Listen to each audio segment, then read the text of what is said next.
for an emergency meeting on Saturday, and that was about the post office. The desire that the post office needed more money, but the post office has $14 billion on hand. It has another $10 billion line of credit through the CARES Act that we already voted on. So as Republicans, we offered another amendment. We offered dealing with PPP for small businesses, offered dealing more money for COVID research and others. That was shot down. So it's concerning to me that we're getting so close to the election.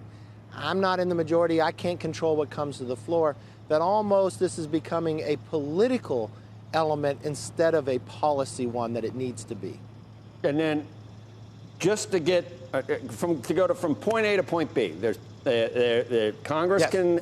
Congress can vote some help for people that need it. How does it get exactly to where the weakest parts are right now in terms of small business or people that food insecurity, whatever it is, it really needs to be addressed. How do you do that? And can't the two parties appeal to each other just to focus on that and get rid of the other? And don't bring up cannabis. You always bring up cannabis. Methinks you protest too much, McCarthy, at times. I'm not sure what the hell you're talking about. I'll leave cannabis. I'll leave cannabis out of it. I know that's an element that the Democrats crave a great deal. And the Speaker somehow thinks that's very helpful to COVID. I haven't seen any studies of that. No, but really needs to focus on unemployment insurance.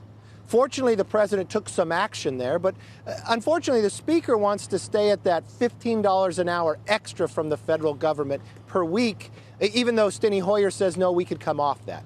I think PPP, you already have $100 billion still sitting there, but we have a lot of small businesses that are still being affected and need help. We could utilize that money and maybe some even more. You have schools that are using a great deal amount of resources to make sure the schools are prepared for students to come in. We had more than $100 billion for that. We're arguing about how much. We were $5 billion away. I don't know why that couldn't be done. These are key elements.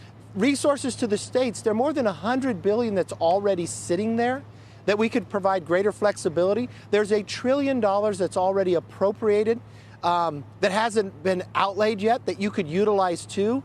It seems as though Pelosi, the Speaker, is wanting to have $1 trillion more, and she makes you want to spend it instead of saying, I already have it here, can I just add that on to it? And that seems to be a real sticking point. Unfortunately, I think the issues we all could come to an agreement on. We know the need for it. The president did take some action because in the House and Senate has not come together. I'm usually not supportive of that, but in this situation I am, simply because of the economy. It's too important. And I wish if we would just stay in a room. And what concerns me more than anything else, that they shifted the Democrats for this emergency meeting on the post office and said we all had to come back on Saturday. But if you watch, 68 Democrats wouldn't even show. 1/3 of them didn't even show up. And I would believe that the economy would be so important that everybody could show, but that we couldn't even bring that issue up as well. Do you have concerns about if 80 million votes are mail-in votes? Do you have concerns, Congressman? I mean, what are we going to do about it? Is that going to be in 70, whenever it is 70 days? Is there any way that to avoid having such a large percentage of it being mail-in? Is it okay if it's in the mail?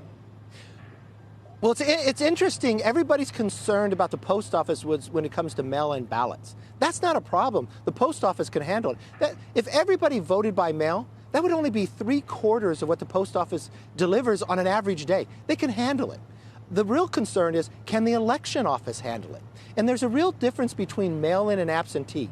Mail-in means that everybody who's on the rolls just gets a ballot mailed to them whether they want it or not. The problem is the rolls are never kept up. We watched in LA, it had 1 million more people than they had. They had to be sued to clean it up. These election offices don't keep their rolls clean. An absentee ballot is where somebody's registered and they apply for it. So then you have a protection in the process because you're checking their signatures based upon their voter registration, that there's a check and balance there. That is a more authentic and a safer method for elections. That's the fundamental difference of what's happening. You just don't want a bucket of ballots sitting out there for anybody to vote. You want to make sure your elections are honest and fair in the process. So I would tell anybody, if they got their ballot, to mail it and to follow it and trace it with technology you can. If it doesn't get voted upon, go to the polls.